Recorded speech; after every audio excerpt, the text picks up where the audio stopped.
Hrvatski laburisti Stranka rada u Primorsko-goranskoj županiji na lokalnim će izborima kandidirati gradonačelnike i načelnike u 8 gradova i 6 općina, a broj članova stranke raste iz dana u dan, rekao je danas u Rijeci predsjednik stranke Dragutin Lesar.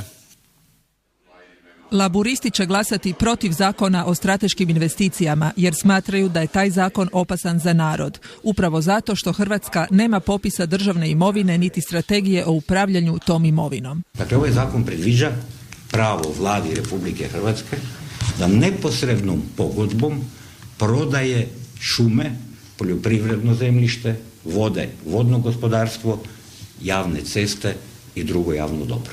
Laburisti su i protiv Linićeva poreza na nekretnine, jer će njime biti kažnjeni oni građani koji su štedjeli ulaganjem u nekretnine, a to je velika većina. Danas financijska moć vlasnika nekretnina ne odgovara vrijednosti nekretnina. Ako ima 2 stana, bogat je nek plati, ali onaj koji je štedio u zlatu, po logici ministra Linića, nije bogat i ne treba platiti porez.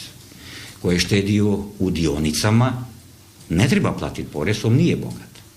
Koji je štedio u kolekciji umjetnina, on ne mora platiti porez. Danas se u Saboru raspravlja i o novom iznosu minimalne plaće u Hrvatskoj. Vladin prijedlog je da ona s dosadašnjih 2814 kuna poraste na 2984 kune, što Lesar naziva sramotnim. Bivše štediše Ljubljanske banke Lesar upozorava i da se u vladinim pregovorima sa Slovenijom ne pregovara o povratu njihova duga, koji iznosi 160 milijuna eura, te će do svoga novca doći jedino privatnim tužbama.